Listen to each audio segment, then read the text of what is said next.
Good morning, everybody. Really happy to be here today, especially that I actually made it through the customs area yesterday. But really happy to be here. Just a quick story about myself. So, IT was never my first choice of a job that I wanted to follow, right? So, when I was about 16, 17 years old, just when I had to start choosing what I wanted to do, so I said to my dad, Dad, you know what, I actually really want to be a stand-up comedian. And my dad sort of said, listen, but maybe you must go and find something else to do. Then I went and saw my mom, and I spoke to my mom. I said, Mom, I actually want to be the face of a global brand someday. And my mom went, my boy, I love you, but let's be realistic. Yeah.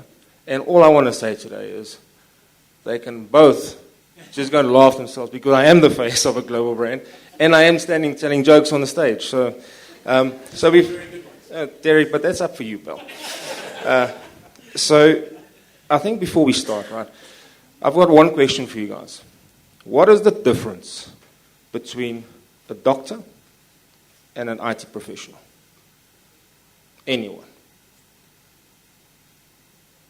A doctor actually gets to bury.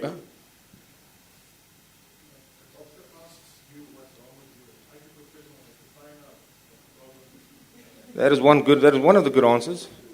But the real answer to this is a doctor actually gets to bury his mistakes.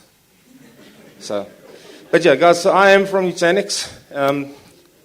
We're going to try and keep this as informative as possible. If there's something that you guys would like to ask, please do stop me and do ask. So when we look at Nutanix, and it's really about the things that we are really, really good at, right? And it is around breaking silos. So for the past 15 years, Nutanix pioneered the HCI concept. We helped customers break down the relevant silos in the environments, moving from 3-tier, giving them the ability to manage it more simply.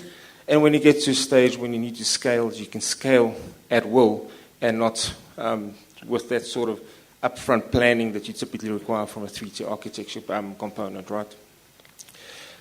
We were also really around helping you consolidate your compute, your storage. So every time that you add a node into our environment, you're actually adding to the compute power of that node. But what Nutanix has also helped with for our customers globally is we started helping them with optimizing their green footprint, right? So where we're reducing the number of typically 3-tier servers required and giving you a more condensed and less power-intensive solution for your environment, right? And the great thing about it is it does come with a single console, right? So gone are the days of having to flip through multiple consoles to run through your environment. Just simpler, easier to manage the environment itself. Now, luckily for me, my colleague over there actually did the hype cycle himself, so I don't think we're going to spend too much around what the hype cycle is. But it is really important to note where we are finding ourselves. And if you look at where we're from a hyper-converged point of view, we're sort of towards the latter side of the slide. And that's basically stating that customers who opted into being an early adopter are now really starting to see the benefits of investing in the technology itself. Right. I'm going to pull that out quickly. Cool. Right. So just from our point of view, where we're seeing from an 82, so customers seeing 82% of improvement in their data center. So it's a good strategy for modernizing the data center. 84% of them saying that HCI has helped them become a lot more agile. So when Chris asked the question is, if success is defined by doing things simpler and smarter, this is typically when Nutanix start helping our customers. Right? And then 84% of our customers have also said that HCI is core part of the entire strategy, from edge to cloud. So whether it's private or public cloud, we can actually assist you with the entire environment through that itself. All right. Right. And we're going to go through that and just skip through it. Right. So if we look at CIO priorities today, right? So right at the top, it is cyber and information security. We all understand security is key. Our data And the way we handle our data is really, really important for business. Coming down into that business intelligence, data analytics, where we start looking at the AI component of it. We look at our cloud platforms. So relatively, especially in Africa, I mean, we typically only really have the hyperscalers in South Africa, so AWS, Azure, and Google. But cloud platforms, that's also local. Having that as an option for a customer, right?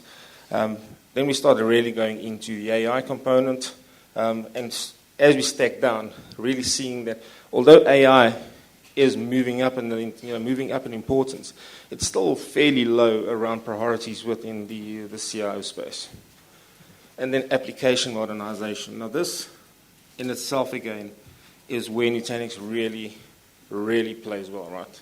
In how we actually help our customers modernize their applications. So, if we look at the base of Nutanix, right, and I'm thinking it's just easier to look at the slide and just talk to this.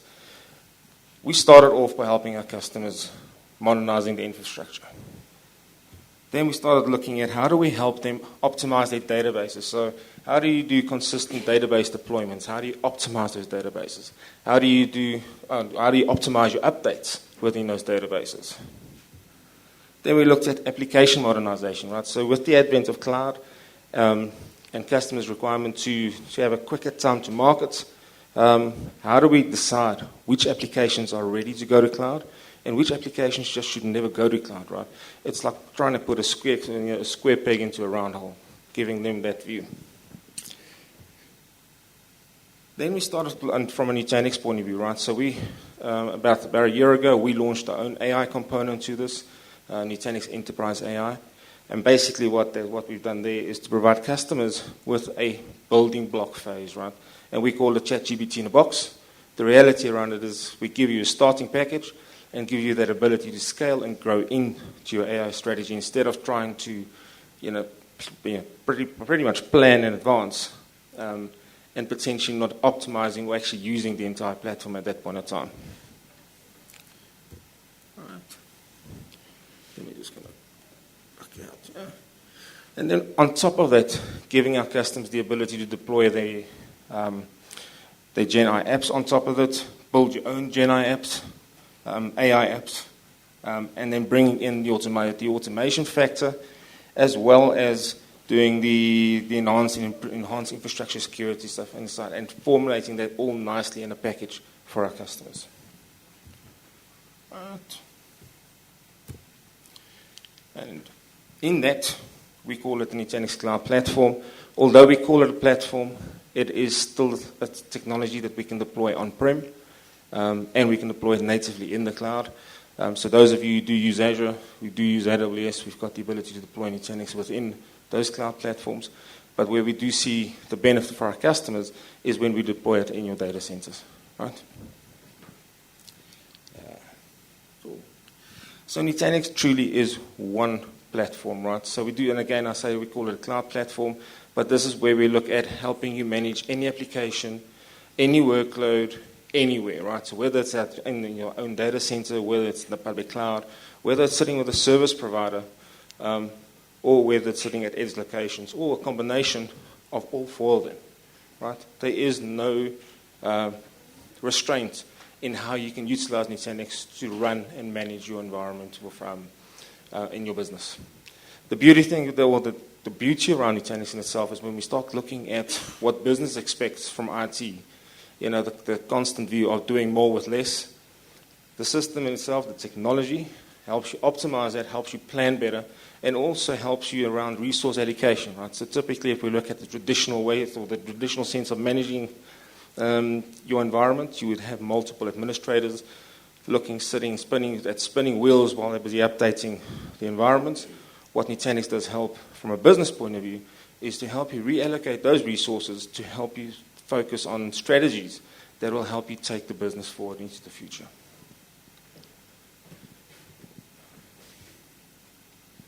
Right. So why HCI? I mean, HCI has been around for a while, and we've had a lot of adoption of the technology in the market, but I think there's still a lot of customers in the market who should be asking the question as to why. And I sort of went and highlighted 6 or 7 key principles around this, because it is really around the highest level of availability. The key factor around a scale-out technology is the ability to lose parts of that infrastructure and still continue working, right? So it still helps you improve your market sentiment, your face into the market, but by providing an up-to-date service, or as an updated service back to your own customers, right? Simplifying operations, we just spoke about that, around reducing silos in the environment, giving you that single platform to manage, giving you the ability to sort of re-architect your own resources within the business and redeploy them to actually optimize your own environment. Performance. I mentioned from a performance point of view that the solutions are right-sized from the beginning. The beauty about Nutanix in itself is you buy what you need now and you grow into it. There's no requirement to do a 5-year plan up front and buy the technology for 5 years up front. You buy what you need now, and as you need, you scale by node, right? Openness and choice, and I think this to us is most probably one of the key factors, right, is to remove vendor lock-in. From our point of view, we work with all the OEMs.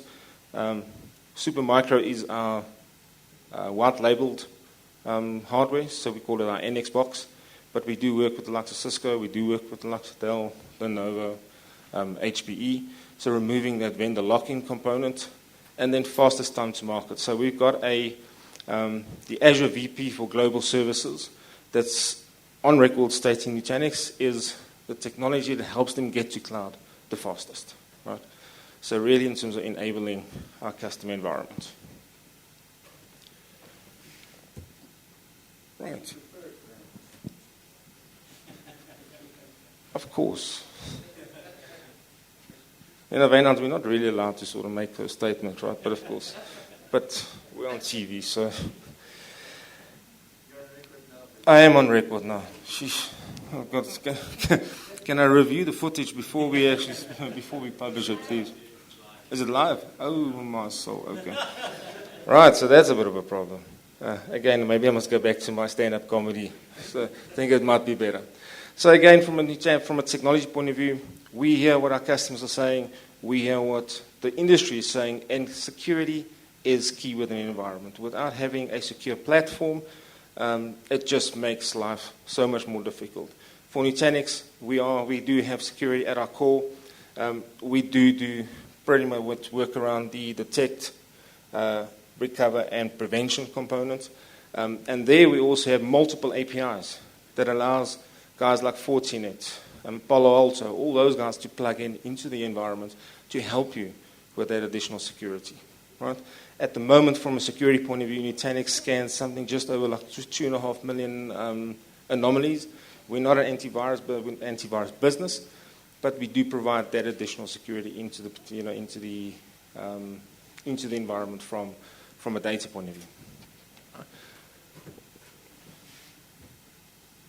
And then database modernization. So for us, again, it's understanding how we can actually optimize our lovely DB administrators and how we actually help contain them.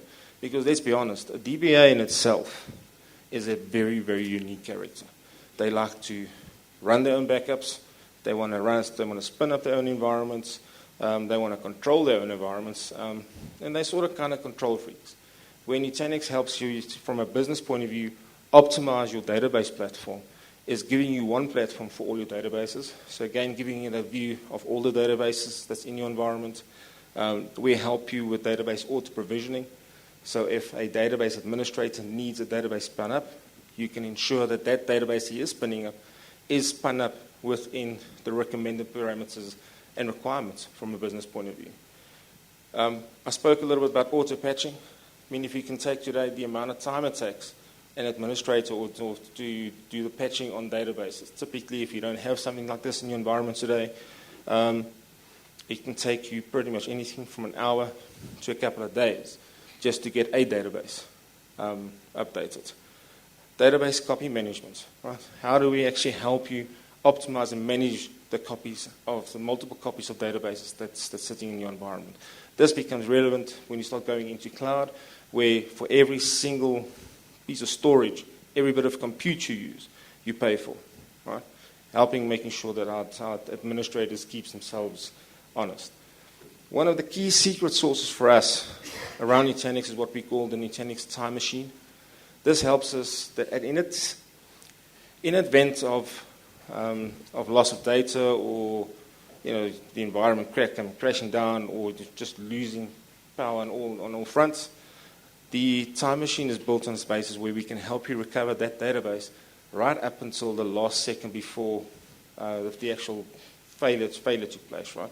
So that, on top of what the guys are going to tell you around what they do from a backup point of view, really helps our customers restore their databases to as quick as they can. So if you're going to look at global use cases, we've got guys like Wells Fargo, one of the largest banks in the world.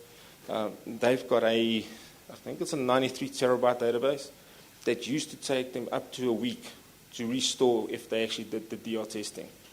With Nutanix database, or the NDB solution in place, it takes them literally an hour to get that 93 terabyte database back.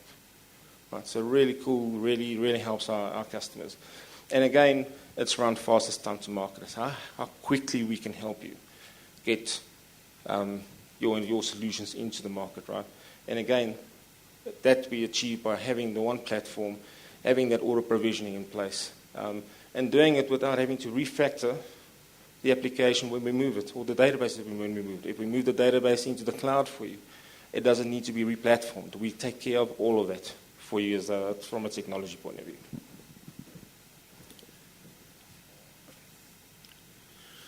Right, so building modern apps anywhere and running them anywhere, right? So when we look at, we don't lock you into technology, so you can either keep on running VMware on the Nutanix platform, or you can run in on our AHV, which is our own hypervisor, or you can run it on Hyper-V, or you can run it on any one of the cloud-native applications that's available in the market today.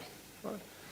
And then just in terms of our enterprise-class data services. So we are a world leader in the way we optimize our customer environments and how we actually help them manage their storage needs and bring the relevant solutions all together as a single platform.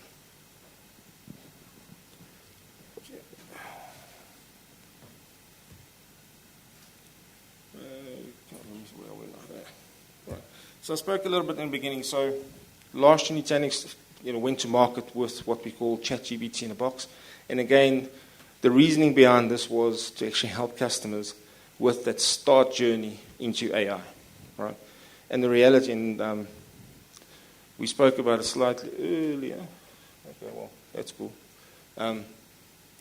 In the sense from where Vainant was saying is that A, it's costly. So how do we get started with this? And B, it does require quite a lot of power when you start running these things, right? There's a couple of other components to where I think AI has been slow in adoption itself.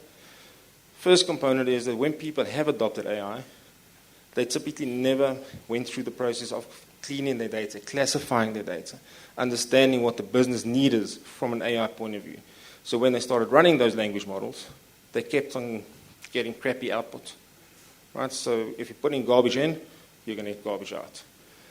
The second component to this is I don't think there's many customers in the market today that really know where to start, right? And which is why I think we sort of all waiting for somebody to do something before we all jump on the bandwagon. This is why Nutanix has brought out our sort of building blocks to help our customers down, with their journey. And then the third component to this is that security.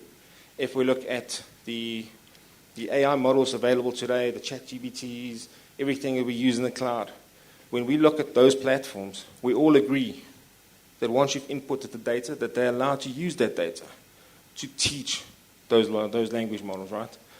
From a Nutanix point of view, we provide you something that you can run within your own environment. You control it. It's your data that goes in there, and it's going to give you your outputs, right? So assisting from a security point of view. And this is some of the use cases where we've seen some fraud detection. So specifically from a banking point of view, where the guys are running it, helping them with picking up some decent fraud applications, looking at some co-piloting in them, doing their search and analytics for them, And then helping them optimizing the customer support. So basically in the room today, I don't think there's any of us who hasn't spoken to a chatbot, right? Really cool piece of technology, but can also be really frustrating because it's only been taught to do something up until a certain level, right? But these are the four sort of key use cases we're seeing at the moment. Right, so from our point of view, where are we seeing customers saying that they can see some real benefits out of this in terms of what Nutanix does? It is around actually how we help them manage, optimize their content, how we help them accelerate their code generation within those models. It's how we help them supercharge the customer experience, right? It's making that customer experience at the end a more pleasurable experience for the customer. And then creating better security. And this is again talking back to the fact that it's not a model that's going to be sitting in a public cloud. It's a model that sits within your own data center and controlled and managed by your own team. Right. So with AI, we do know that there's a couple of gaps around infrastructure. When we start looking at just building it ourselves, and again, when we look at AI, most of us would have to start saying, well, we've got to build this ourselves. And that's also why I think there's a lot of very slow adoption around AI, because the guys tend to want to try and build this themselves and don't really know where to start. The operational overheads, Vaino mentioned that as well. And then governance and security we already spoke about. So typically, when we start going into a modern AI environment, I mean, you would need your predictive AI, you would need deep learning, computer vision, robotics, your natural learning languages, expert systems, your fuzzy logic, whatever you need to plug. But these are typically the components that you would use to build your AI environment out of, right? Now, from a Nutanix point of view, we decided we're just going to make this easy for our customers to start off with, where you can pretty much run any Kubernetes platform on Nutanix. You can run the language model of your choice and utilize the security of your choice, but utilizing also the embedded security that Nutanix has built into the technologies. Okay. Then from our point of view, if we look at, again, looking into the future, it doesn't help if we deploy technology into an environment that creates complexity. It is around simplifying, so simplicity, helping you keep control of the environment, and also helping you keep control of cost in your environment.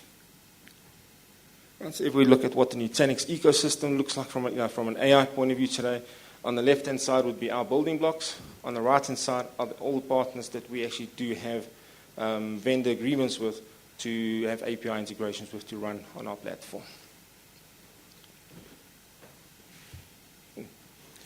So, looking at simplicity, what if I tell you that you do have the ability today to go from what we see on the right-hand side, which is typically you walk into plane today and you see the guys busy fiddling buttons and trying to understand from a pilot point of view, how does he know which buttons to push the whole time? I mean, I'm a little bit concerned with stuff like that, right? And then you go into the opposite side again, where there's no buttons. It's all simple. It's clean. It just makes it a lot easier to understand in terms of what your job is in that environment, right? But in terms of, if we look at technology today, from a Nutanix point of view, the right-hand side would be our competition. On the left-hand side is what we do. It's about optimization, simplification, and modernization of the environment. So Nutanix is also the only technology that gives you true hybrid cloud. So whether it's your on-prem, so your private cloud, whether it's using public clouds, so any one of the public cloud providers locally, or guys like AWS or Azure or GCP. And we can merge that into one, provide you with a hybrid multi-cloud platform. Again, giving you the ability to utilize your agreements with the cloud provider as well as utilizing your on-prem platform. Right, so again, unified platform, seamless migration and elasticity within that space. Our native cloud integrated into our public clouds, giving you the ability to manage those cloud platforms out of a single environment. License portability, so we don't keep a license on-prem. We'll take the license, and it's basically a license follows the workload. So if we move a workload from on-prem to the cloud, that license will follow the actual application. Right, so I've got two more, and then I think I've bored you enough to death. So when we look at everything Nutanix does, right, nothing is worth anything if we don't protect it, right? So it is all around the data. It's all around how we actually help you integrate with the relevant technologies that's associated with that, as well as the sort of built-in security and parameters within the technology that helps you protect your data.